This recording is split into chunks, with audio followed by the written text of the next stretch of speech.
There are some ideas that are just so well done and so well crafted that in its original vision, they are almost impossible to grasp again. It's almost like a lightning bolt across the sky. It's something that you can see its wonder the first time, but it becomes almost impossible to catch it and grasp it a second time. And one of those films happens to be the original Predator from 1987. The original film is something that is almost impossible to replicate by its nature because its feeling, its wonder, its sense of suspense, and even its sense of mystery is something that you have to experience it the first time. Like the film by itself, you could rewatch it a bunch of times and get so many ideas and collect so many pieces of the narrative. But that sense of suspense, that sense of wonder, that sense of mystery, and everything that was created behind this film, it's almost impossible to get the viewer or an audience to recapture that in a sequel or something, or another form of its aspect. By now, the Predator has taken an immense amount of forms. There's been a sequel to it with the second Predator film that try to recapture that feeling, that first original feeling of the Predator. But to be honest, you couldn't actually redo the same thing and you couldn't actually capture it because the idea is already out there. You already almost shown the public the trick and how it works. And because of that, a lot of the interpretation of the Predator have evolved into different ideas.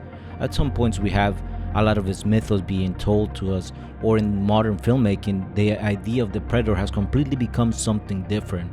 Something when we're now looking at the character itself and its mythology, rather than that sense of suspense in the jungle that we had in the original.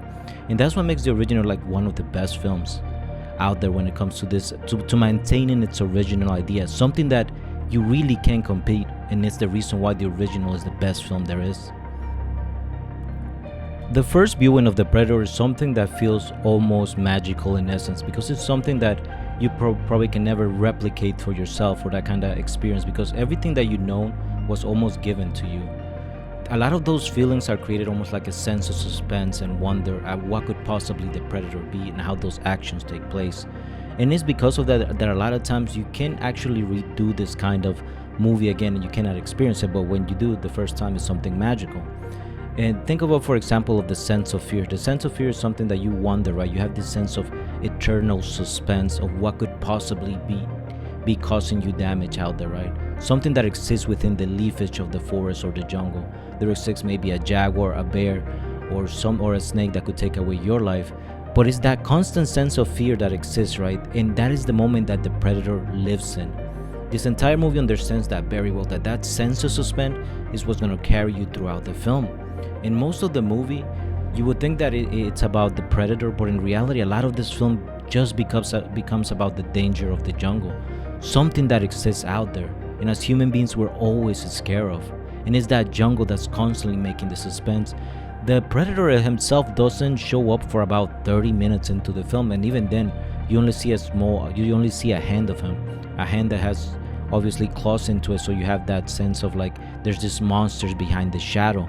But the film in a sense makes it very clear that you're just fighting the jungle, a monster out there hidden in the darkness.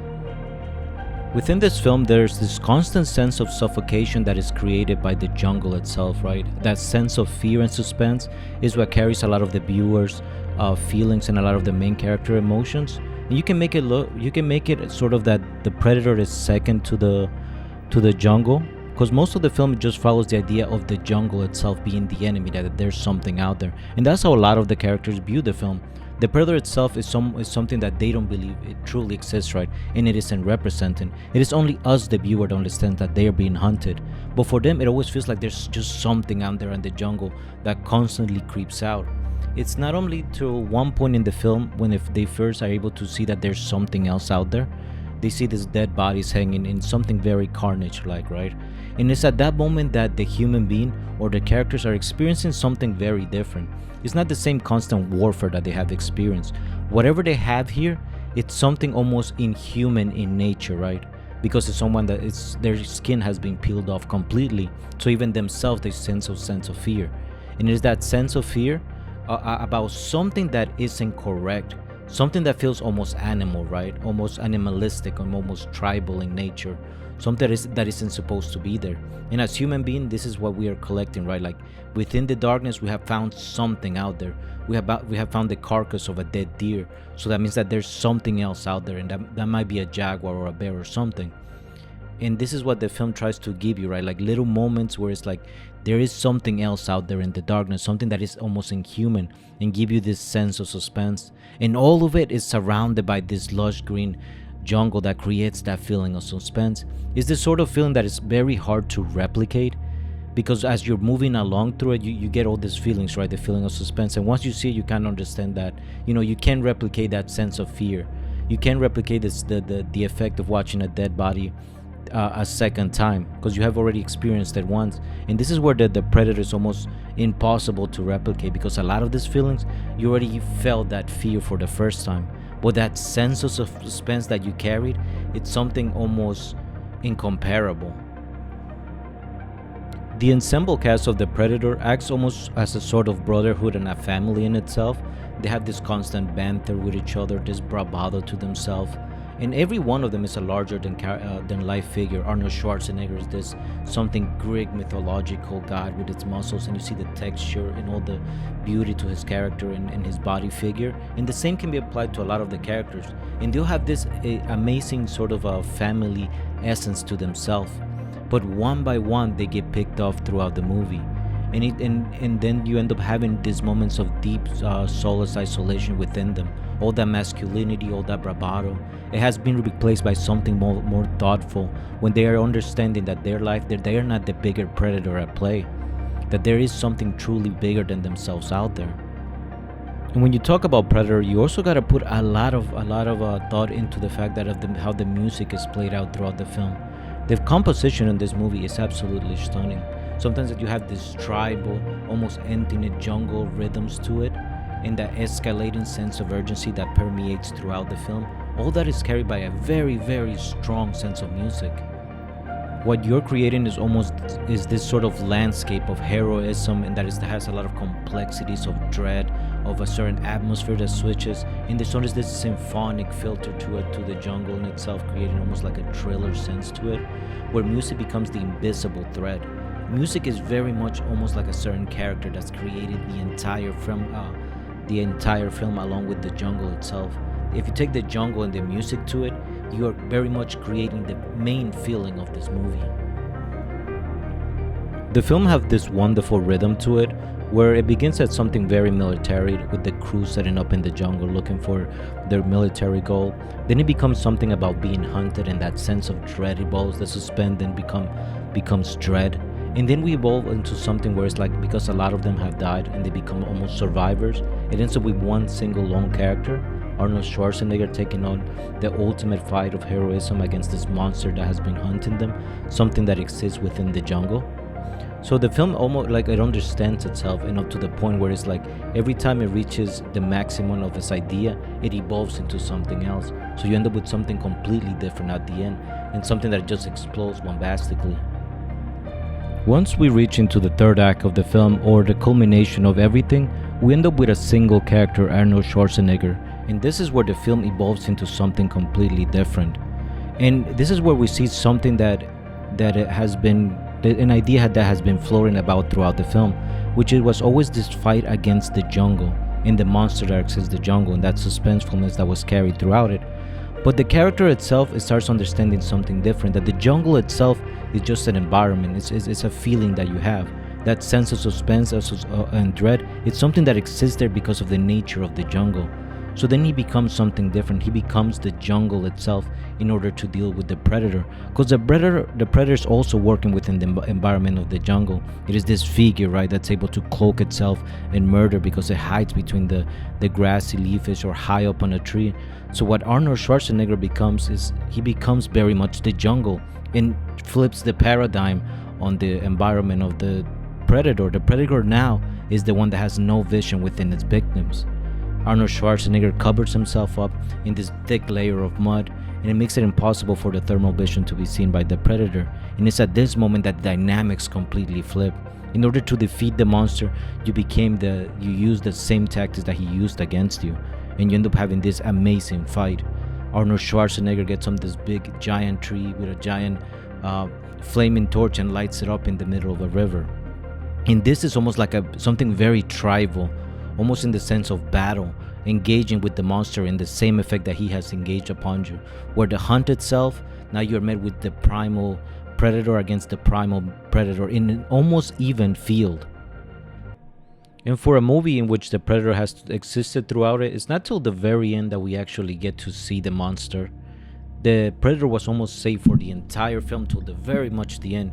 You see his mask and you see his character, and this is very important, right? Because you didn't need to. You didn't need to see the monstrosity that is the predator as almost like a human figure, right, or something abstract like an alien. Instead, you just needed his presence. You needed the idea that he was a hunter. You needed the idea of the jungle, how he would hunt, all his actions, the way that he's able to cloak himself, the way that he has a claw, the way that he has lasers that can strike a human being in half. All that was present, but the predator himself, you never get to see him. There were very small moments. There was one part where you do see him bleed, and bleeding was very important because it shows that the character can be killed, and that's one of the phrases of the character. And it gives it something very much real, right? Instead of something like a god that's abstract in the back that you see it in most of the film, he becomes something that they're able to kill. But the predator being saved till the very end was very much ambitious. It's something that you expect other people to actually show it to you a lot earlier to create a very different effect. But the filmmaker understood, right? The director, John McTiernan, he understood very well that was unnecessary.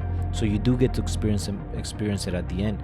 And when you experience it with against Arnold Schwarzenegger, Dutch, you have this combat heavy piece, right, where this shows the predator as something that's tribal, something that wants sport as challenge, something that sees the other human being as something that he has to overcome. It's not something that he's hunting just to kill. No, it's something that almost elevates the character into something very different. It wasn't something that was just killing. It's something that took its time, something that wanted the hunt. He wanted the thrill of the fight, and elevated the character from something completely different throughout the film into something that gave a character that gave it depth, that gave it understanding. And this was done completely in a few moments within the fight. The experience of the predator is something that really cannot be replicated. Even getting to this final battle with the predator himself, it's something that it evolves so tight, right? It's something very precise, almost surgical in its execution of the film. It understands suspensefulness up to a point, then it changes it into dread. Now that you're in a constant fight that feels engaging, it has so many layers and so much intrigue, and it's so clever too. It's a very, very smart film. And not only that, when you look at the cinematography in The Predator, you have some truly amazing shots. If this movie was in modern times, it's incomparable. There's nothing that looks as beautiful at it, right? And I do mean that there's, for a lot of films that you see out there, it would be incomparable. This film is able to deliver some beautiful shots of the lush green composition of the jungle. Then it gives you the characters, it gives you the predator rising from the water. There's this beautiful scene where the predator lands in the river as Arnold Schwarzenegger is trying to escape, and you just see him landing in the water. And the visuals after that, you're always looking at a lot of the jungle too, the way that the composition is framed. It's not like he's gonna intentionally put the character as the centerpiece or put Dutch as the centerpiece. Most of the time, he understands that he's creating the narrative of the jungle, or something that's taking effect into it. The jungle is completely always present because it's always engulfing the entire environment. I think the myth of the predator too is something that it really evolves at the end of the film, especially in the final confrontation. Once we started giving a character and we made him more human or more understandable than some cloaked figure in the darkness. Once you get to the end, you start seeing something like where it has a personality, right? But it's also very alien.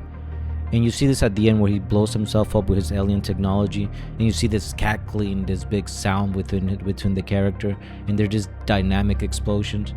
By then you'd remember that this character is something that came from space. It's something alien that existed on another planet that has some mystery behind it. And it's this mystery that should be present throughout the films, but instead that is present in modern films, but that it shouldn't be. Because now that you understand that they really expanded upon it, and when you expanded upon that mystery of his planet, where he comes from, or of why he's doing the hunt, of having a tribe and everything, you remove a lot of what makes The Predator such a good film, which is that sense of suspensefulness, of not knowing what's out there in the jungle. That's the very essence of Predator. And that's why I think a lot of this film you can never like truly replicate it, because you were given this original vision once, and you can't just go back into it. You can't put the you can't put the toy back in its box. You already shown it. And that's why in modern films like, let's say, Predator or Badlands, you expanded upon it, right? Because the idea was just, you couldn't continue it. And every time you continue it, you didn't nail it properly. You didn't nail it in the Predators. In Alien versus Predators, it became something different.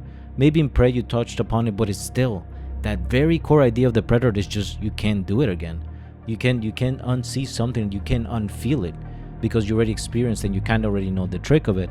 But obviously you can rewatch the film a bunch of times and admire its beauty and still grasp its sense of suspense and all these ideas. But the film is impossible to duplicate. The Predator ends up being a film that just works perfectly as a symphony, where all the pieces magically work together. And with that, I think we'll leave it off for today. Thank you very much, and GG's fam.